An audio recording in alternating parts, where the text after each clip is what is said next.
Just acknowledging the West Indies squad for the upcoming 2-test series against Bangladesh. And to show how things have evolved in West Indies cricket, there was a player included in the squad by the name of Kevin Imlach. And the Maverick have to make a call to find out who this player is, what him do, bat bowler field, and where him come from.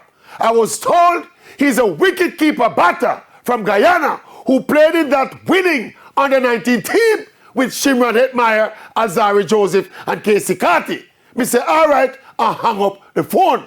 Now, this is not the first time that we've been forced to make queries about strange names in our West Indies Test squad.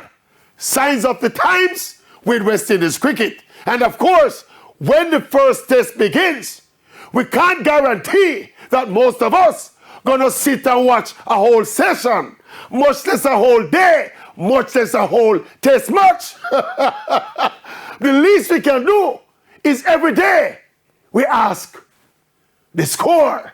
That's West Indies cricket in 2024.